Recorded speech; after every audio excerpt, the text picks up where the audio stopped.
కాపాడాల్సిన బాధ్యత ఉంది, ముఖ్యంగా మహిళలకి రక్షణ కల్పించాల్సిన బాధ్యత ఉంది, అండ్ లా అండ్ ఆర్డర్ ని కంట్రోల్ చేయాల్సిన బాధ్యత ఉంది. కానీ ఈరోజు కూటమి ప్రభుత్వంలో ఉన్న పెద్దలే రౌడీల్లాగా ఈరోజు అరాచకాలు సృష్టిస్తూ, అల్లర్లు సృష్టిస్తూ, దాడులు చేస్తూ, అక్రమ కేసులు పెడుతూ, రెడ్ బుక్ రాజ్యాంగంతో రాష్ట్రాన్ని సర్వనాశనం చేస్తుండటం కళ్ళారా మనం అందరం కూడా చూస్తున్నాం. ఎంత దారుణం అంటే ఒక మహిళ హోంమంత్రిగా ఉండి కూడా మహిళలకి రక్షణ కల్పించలేని దౌర్భాగ్య స్థితిలో ఉంది అంటే సిగ్గుపడాలి. ఆ పదవికి రాజీనామా చేసి ఎవరైతే సక్రమంగా పనిచేయగలరో వాళ్ళని ఆ ప్లేస్ లో పెట్టించే విధంగా చూసుకోవాలి. కానీ జగన్ గారిని, భారతి మేడంని, మిగతా వైఎస్ఆర్సీపీ నాయకుల్ని తిట్టడానికే హోంమంత్రి పదవి ఇచ్చినట్టు ఆవిడ మాట్లాడుతున్న మాటలు చూస్తుంటే చాలా సిగ్గుచేటు. ఎందుకంటే మా నియోజకవర్గంలో కూడా ఒక చిన్న పాపని రేప్ చేసి చంపేసి పూర్తి చేస్తే దాన్ని మాయ చేయాలని ఎస్పీని అందరినీ ఇక్కడికి పంపించడం జరిగింది. గ్రామస్తులంతా తిరగబడితే ఆ రోజు మేమంతా కూడా వెళ్లిన సందర్భం మీరు చూశారు. అప్పుడు విధిలేక అక్కడికి వచ్చి డబ్బులు ఇచ్చేసి చేతులు దులుపుకొని వెళ్ళిందే తప్ప ఇక మీదట ఇలాంటివి జరగకుండా కఠినతరంగా మరి శిక్షలు అమలు చేస్తాం, తప్పు చేసిన వాడు ఎంతటి వాడైనా వదిలిపెట్టము అన్నట్టుగా ఆవిడ ముందుకు వెళ్లాల్సింది పోయి అప్పటి నుంచి ఇంకా ఎక్కువ అవుతూ పోతున్నాయి. ఈరోజు అనంతపురం విషయం చూస్తే ప్రతి ఒక్కరికి కూడా హృదయం ద్రవించిపోతుంది. ఒక ఇంటర్ చదువుతున్న తన్మయ్య అనే గిరిజన అమ్మాయి 6 రోజుల ముందర కనిపించకుండా పోయిందని వాళ్ళ తల్లిదండ్రులు కంప్లైంట్ ఇస్తే, కంప్లైంట్ ఇవ్వడానికి పోలీస్ స్టేషన్కి వచ్చిన వాళ్ళని ఎంత అవమానంగా వాళ్ళు బిహేవ్ చేశారు. ఆ కేసును ఎందుకు పట్టించుకోకుండా అలా పడేయటం వల్లే 6 రోజుల తర్వాత ఆ అమ్మాయి శవమై దొరికింది.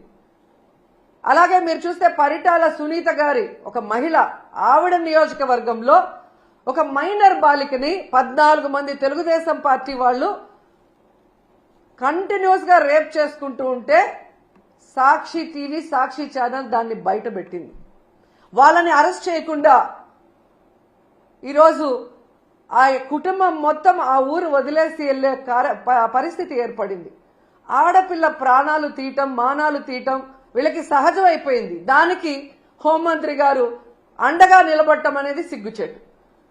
ఇవన్నీ జరుగుతుంటే ఎక్కడ తమ తప్పులు బయటపడతాయో అని ఈరోజు వాళ్ళు చేస్తున్న డైవర్షన్ పాలిటిక్స్ మనం ఒకసారి గమనించాలి. ఎందుకంటే ఇదే పవన్ కళ్యాణ్ గారు అధికారంలో రావటానికి ముందు మహిళలకి నేను అండగా ఉంటాను, మహిళలకి ఇబ్బందికరమైన ఏవి చేసినా ప్రభుత్వాన్ని నిలదీస్తాను, తప్పు చేసిన వారిని శిక్షిస్తానని మాట్లాడిన పవన్ కళ్యాణ్ గారు ఈ రాష్ట్రంలో ఎక్కడ మహిళలకు అన్యాయం జరిగినా ఈ రోజుటి వరకు నోరు తెరవలేదు. తప్పు చేసిన వాడిని శిక్షించమని ప్రభుత్వం మీద ఒత్తిడి తీసుకురాలేదు. అది అనంతపురం అయినా, పిఠాపురం అయినా, తిరుపతి అయినా, అమరావతి అయినా, ఎక్కడ ఏ మహిళకి అన్యాయం జరిగినా ఆయన పట్టించుకోకపోవడం రాష్ట్రంలో ఉన్న మహిళలందరూ కూడా గమనించాలని ఈ సందర్భంగా తెలియజేసుకుంటున్నారు. హోంమంత్రి గారుగా తన అధికారాన్ని ఉపయోగించి ఆడవాళ్ళని కాపాడాల్సిన అనిత గారేమో నా దగ్గర లాఠీ ఉందా, నా భుజాన గన్నుందా, నేనేం చేయగలను అని మాట్లాడిన గొప్ప వ్యక్తి. అలాంటప్పుడు మీకు చేత కాకపోతే మీరు ఫెయిల్యూర్ హోంమంత్రి అని తెలిసినప్పుడు ఎందుకు పక్కకి తప్పుకోవటం లేదు? ఈరోజు డైవర్షన్ పాలిటిక్స్ లో రెడ్ బుక్ రాజ్యాంగం అంటూ పోలీసుల్ని కేవలం వైఎస్ఆర్ కాంగ్రెస్ పార్టీలో ఉన్న నాయకులకి, సింపథైజర్స్ కి తప్పుడు కేసులు పెట్టి వాళ్ళని అరెస్ట్ చేయించి వాళ్ళ జీవితాలు నాశనం చేయడానికే ఉపయోగిస్తున్నారు కదా. నిన్నైతే మరీ ఘోరమైన విషయం. అసలు ఇది రెడ్ బుక్ రాజ్యాంగానికి పరాకాష్ట. కొమ్మినేని శ్రీనివాసరావు గారు అంటే చేతులెత్తి నమస్కరిస్తారు. అంత గొప్ప జర్నలిస్ట్. 70 ఏళ్ల వయసులో ఆయన మీద ఎస్సీ ఎస్టీ తప్పుడు కేసు పెట్టి ఈరోజు హైదరాబాద్ నుంచి ఎలా మీరు తీసుకొచ్చారో ఈ రాష్ట్ర ప్రజలందరూ కూడా గమనిస్తున్నారు. దీని గురించి మనం నిజంగా చాలా క్లియర్ కట్ గా మాట్లాడుకోవాల్సిన అవసరం ఉంది. ఆంధ్రప్రదేశ్లో ఈరోజు ఎవ్రీ మార్నింగ్ అన్ని పేపర్లో ఉన్న హెడ్లైన్స్ ని డిస్కస్ చేసే క్రమంలో అమరావతిలో ఏ విధంగా రైతుల దగ్గర ఇప్పటికే 50,000 ఎకరాలు లాక్కొని వాళ్ళకి ఇంతవరకు ఏం చేయకుండా ఇంకా 50,000 ఎకరాలు దోచుకొని వాళ్ళు రియల్ ఎస్టేట్ చేసుకోవాలన్న క్రమంలో ముందుకు వెళ్తుంటే అక్కడున్న రైతులు తిరగబడి ఇవ్వకుండా వాళ్ళ మీద ఎదురు తిరుగుతుంటే అది ప్రజలకు తెలియకూడదని దాని మీద సాక్షిలో డిస్కషన్ రావటం అనేది వాళ్ళకి నచ్చలేదు. ఇక్కడ ఇంకొకటి ఏంటంటే ఆ డిస్కషన్లో ఒక జర్నలిస్ట్ డిస్కషన్కు వచ్చిన ఒక జర్నలిస్టు ఒక మాట ఏదో మాట్లాడారని దాన్ని ఆ క్షణంలోనే కొమ్మినేని గారు ఖండించారు. నాకు తెలిసి ఆయన డిస్కషన్స్ లో ఎప్పుడూ కూడా ఎవరూ కూడా తప్పుగా మాట్లాడితే ఆయన ఒప్పుకోరు, వెంటనే ఖండిస్తారు.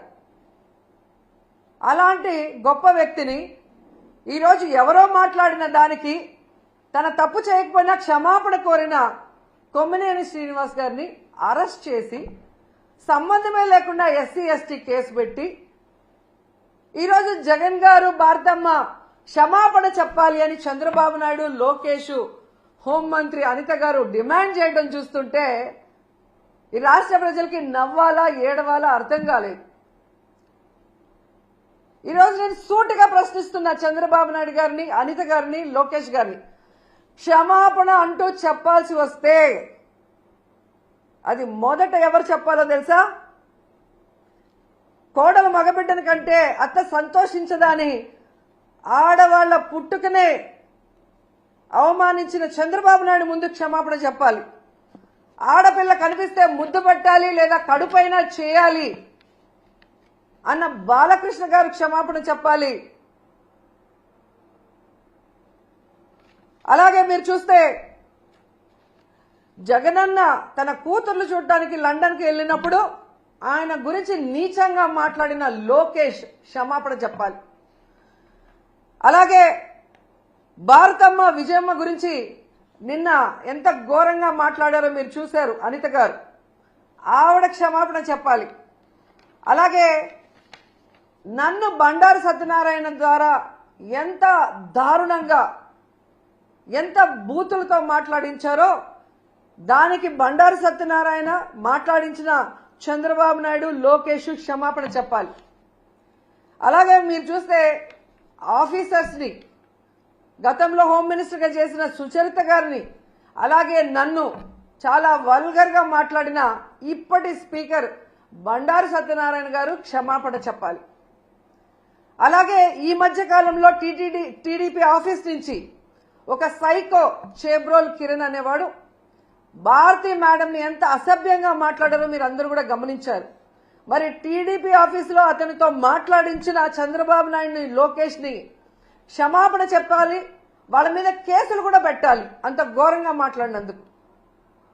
నిన్న మీరు చూస్తే మూర్తి గారి డిబేట్ లో సంబంధమే లేకుండా రేణుకా చౌదరి గారు ఎంత అడ్డదిడ్డంగా మాట్లాడుతుందో మనం గమనించాం. మరి ఆవిడ మీద ఎందుకు కేసు పెట్టలేదు? మూర్తి గారి మీద ఎందుకు కేసు పెట్టలేదు? ఎందుకు